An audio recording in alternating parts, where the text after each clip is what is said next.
పప్పు ఉడికిపోయింది, పోపు చేస్తున్నాను. చూడండి, పప్పులో పెద్దగా ఆయిల్ ఏం పట్టదు, పట్టే దాంట్లో ఎక్కువ వేసుకుంటాం కాబట్టి ఇలాంటి వీటిల్లో తగ్గించుకుంటే బెటర్ అన్నమాట అని నా అభిప్రాయం. మీరేమంటారు? తాలింపు సరుకులు: వెల్లుల్లి, ఎండుమిర్చి, ఆవాలు, జీలకర్ర, మెంతులు అండి. పప్పుచారులోను కొంచెం సైలెంట్గా ఉండి క్రిస్టినా, పప్పుచారులోను, రసంలోను, మజ్జిగ చారులోను ఇలా మెంతులు అవి వేసుకుంటే మనకి హెల్త్కి మంచిది, టేస్ట్ కూడా కొంచెం వేరేగా ఉంటుందండి. ఓకేనా? ఫస్ట్ వెల్లుల్లి వేద్దాము.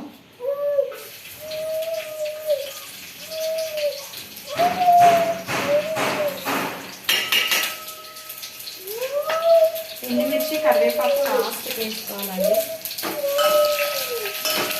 ఇంకా కొంతమంది బ్యాచిలర్స్ వాళ్ళు కూడా కొత్తగా పెళ్ళైన చిన్నమ్మాయిలు ఉంటారు కదా, వాళ్ళు కూడా తెలియదు కదండి. మనం కూడా ఆ స్టేజ్ దాటే వచ్చాము కదా, తెలియనప్పుడు అప్పుడు యూట్యూబ్, నేను వంట స్టార్ట్ చేసినప్పుడు అయితే నాకు యూట్యూబ్ ఇవన్నీ తెలియదు చూస్ చేయడానికి.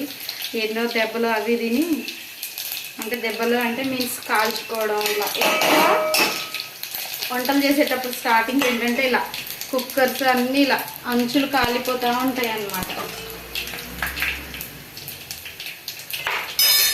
అలాగలా చేసి చేసి చేసి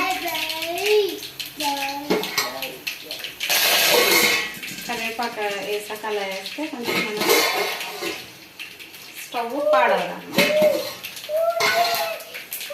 ఇప్పుడు కొంచెం కొత్తిమీర కూడా వేసేసుకోవాలి,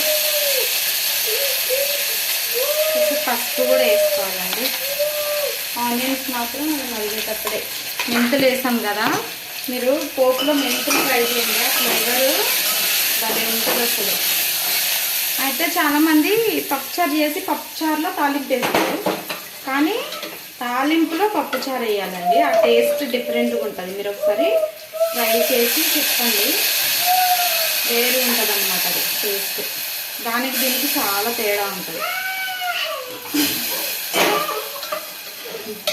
మా పాప నేను చేస్తుంటే కాలు పట్టుకుని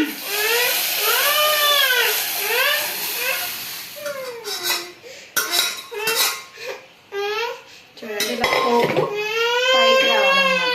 చూడండి ఎంత బాగుంది కదా కలర్ఫుల్గా. ఆ టైంలోనే మనం కొంచెం ఆనియన్స్ మీద వేసుకోవాలి. ఈ స్టైల్లో చూసి టేస్ట్ చూసి కామెంట్ చేయండి. ఓకేనా? మన వేడి వేడి పప్పుచారు రెడీ అయిపోయింది అన్నమాట. ఇది పప్పు కాదు, పప్పుచారు. ఓకేనా ఫ్రెండ్స్? ఆకలి వేస్తుంది, తింటాను. బాయ్. నచ్చితే లైక్ చేయండి, షేర్ చేయండి, సబ్స్క్రైబ్ చేయండి, సపోర్ట్ చేయండి.